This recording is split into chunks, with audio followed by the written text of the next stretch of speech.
एक बार की बात है। एक गहरे समुद्र में जल परियों का राज्य हुआ करता था। उसमें 3 सुंदर राजकुमारियां थीं जिन्हें राजा बहुत प्यार करता था।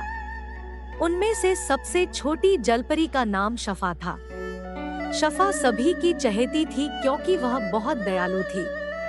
राजा का नियम था कि जो भी जलपरी 18 साल की हो चुकी हो केवल वह समुद्र की ऊपरी सतह पर जा सकती थी। इस तरह उन्हें समुद्र के बाहर की दुनिया को देखने का मौका मिलता था।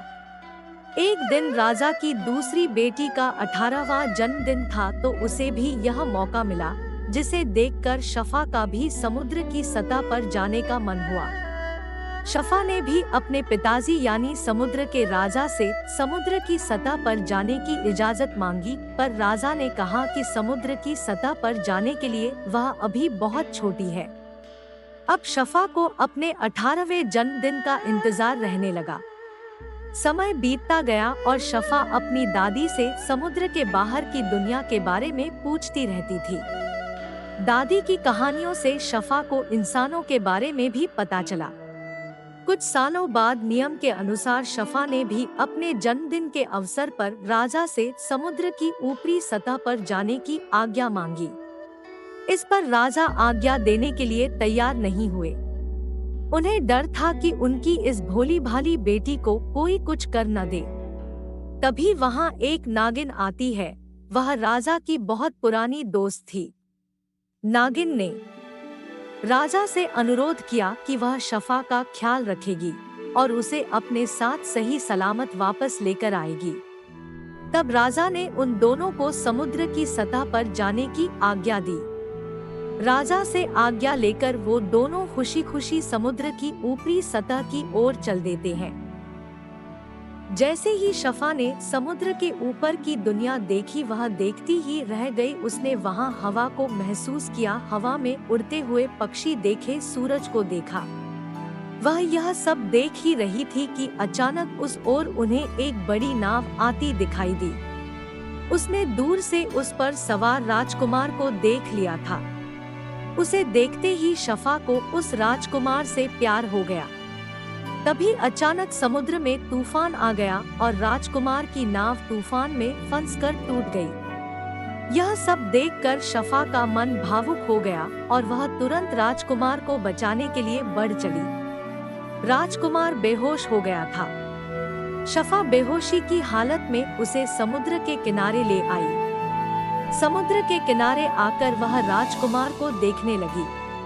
तभी अचानक वहां किसी के आने की आहट सुनाई दी। इस पर वह झट से एक चट्टान के पीछे छिप गई। उसने देखा कि वहां कुछ राजकुमारियां आकर राजकुमार के पास रुक गई हैं और उसे होश में लाने की कोशिश कर रही हैं। राजकुमार ने होश में आते ही उसके पास खड़ी राजकुमारी से पूछा कि क्या उसकी जान उस राजकुमारी ने बचाई है। तब उस राजकुमारी ने झूठ बोलते हुए हाँ में उत्तर दिया। यह सब शफा देख रही थी। उसे यह अच्छा नहीं लगा कि राजकुमार की जान बचाने का झूठा श्रेय वह राजकुमारी ले रही है। फिर भी शफा खुश थी कि राजकुमार की जान बच गई थी। उसके बाद शफा वहां से निकलकर वापस समुद्र की गहराइयों में अपने महल आ गई। वापस महल आने के बाद उसका मन कहीं भी नहीं लग रहा था।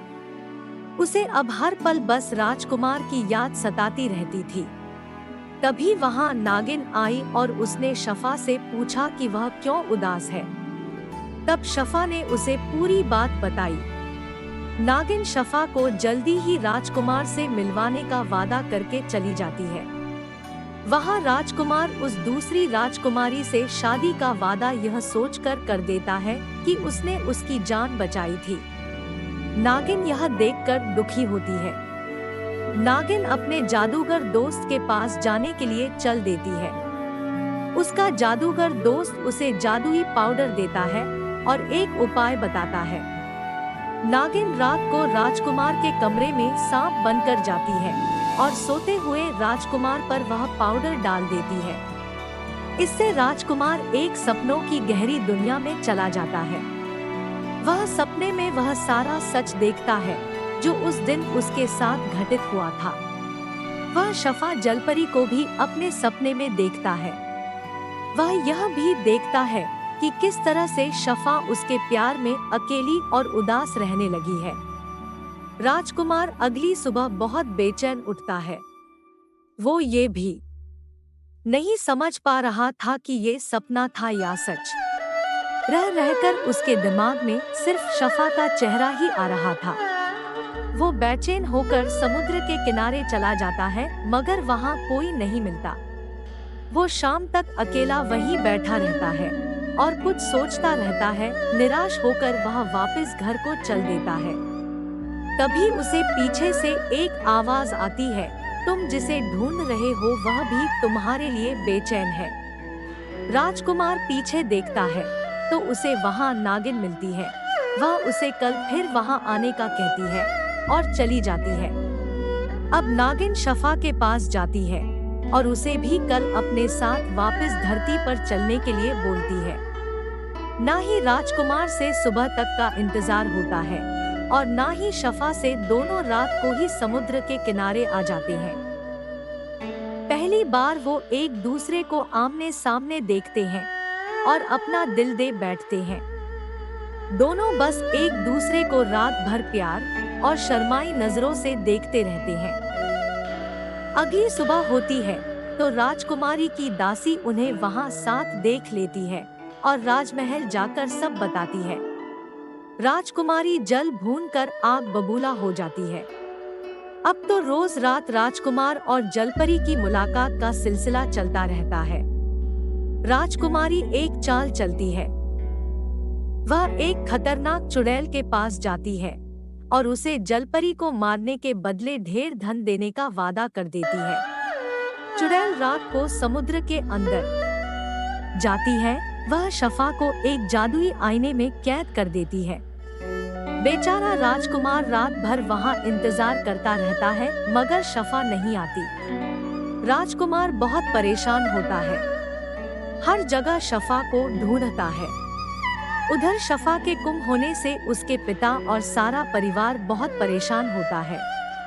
नागिन को जब यह पता चलता है, वह अपने जादूगर दोस्त के पास जाती है। जादूगर अपने जादू से उसे सारा सच बताता है। उसी रात राजकुमार के पास नागिन जाती है और उसे शफा की मदद करने के लिए कहती है। उस चुड़ैल को मारकर ही अब शफा को आजाद किया जा सकता था। राजकुमार ये सुनते ही अपनी तलवार निकालता है और चुड़ैल की गुफा में चल देता है। वहां जाकर दोनों में भयानक युद्ध होता है। राजकुमार घायल हो जाता है, मगर वह चुड़ैल को मारकर शफा को आजाद कर देता है। तभी सब वहां आ जाते हैं। शफा के पिता राजकुमार को बहुत बहुत धन्यवाद करते हैं। राजकुमार कहता है कि वह शफा से शादी करना चाहता है, मगर सब विचार में पड़ जाते हैं कि एक इंसान और जलपरी की शादी कैसे होगी। जादूगर एक युक्ति बताता है, मगर शफा के लिए वह बहुत बड़ा फैसला था। जादूगर उसे एक इंसानी युवती में बदल सकता था, मगर फिर वह कभी जलपरी नहीं बन पाती। शफा ये स्वीकार कर लेती है और उसकी शादी इस तरह राजकुमार से हो जाती है। दोनों हमेशा के लिए साथ साथ खुशी से रहने लगते हैं।